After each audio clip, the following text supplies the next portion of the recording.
हरकत की। सच्चाई क्या है वो कुछ दिनों में लोगों के सामने आ जाएगी, लेकिन जो सामने की सूरत हाल है वो दिख करके आ रही है कि बीजेपी अपने सरकार को, सत्ता को बचाने के लिए हर जायज़ नाजायज़ सारे रास्ते इख्तियार करती है और उसी रास्ते पर चल करके माले अपने महाराष्ट्र के अंदर जो हादसा हुआ है, मैं तो इसे हादसा ही कहूँगा, इसलिए कि हादसा उसे कहते हैं जो गैर मुतवक्के हो, किसी को उम्मीद ना हो कि ऐसा होगा और ऐसा हो जाए, उसको हादसा कहते हैं। ये एक हादसा ही है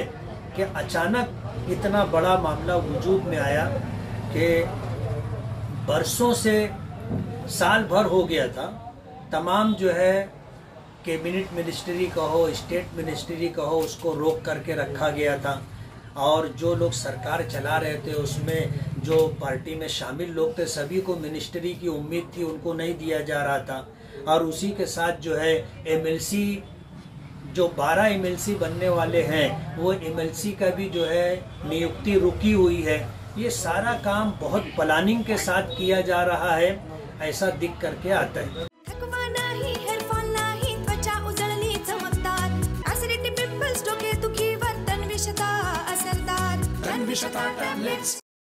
इसलिए ये जो हादसा हुआ है महाराष्ट्र के अंदर, ये गैर मुतवक्के नहीं है मेरे लिए, इसलिए कि बीजेपी अपने सरकार को, अपनी सत्ता को बचाने के लिए यही खेल पूरे देश भर में कर रही है।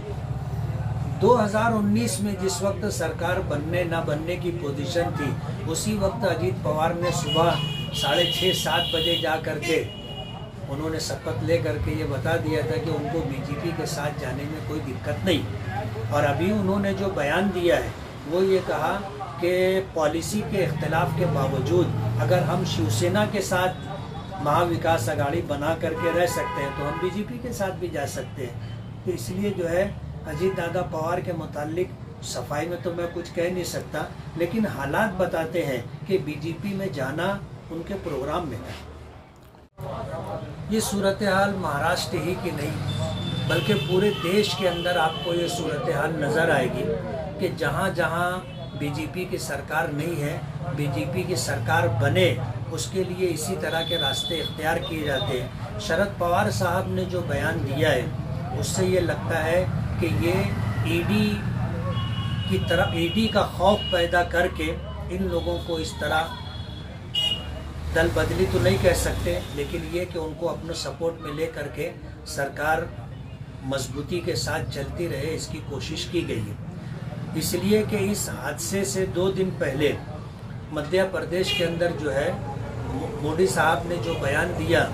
कि एनसीपी जो है 70,000 करोड़ रुपए का भ्रष्टाचार करने वाली पार्टी है और उसमें कोऑपरेटिव बैंक है और इसी तरह जो है शुगर मिल है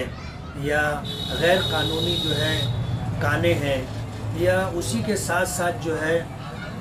सिंचाई का जो घोटाला है इसका तस्करा करके और भी घोटालों की फेहरिस्त है, इस तरह की बातचीत की और छाती ठोक करके उन्होंने कहा था कि इन तमाम लोगों के खिलाफ कार्रवाई करूंगा और इनको जेलों की सलाखों के पीछे डालूंगा। ये जो माहौल बना, इस माहौल से मुतासिर हो करके शरद पवार साहब का ऐसा बोलना है कि ये लोग ईडी के डर से इस तरह की इन्होंने हरकत की।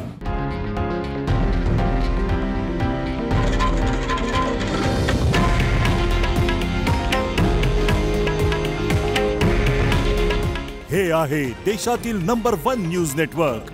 आणि आपण पाहत आहात TV9 मराठी। काळजी तुमची, हित महाराष्ट्राचं।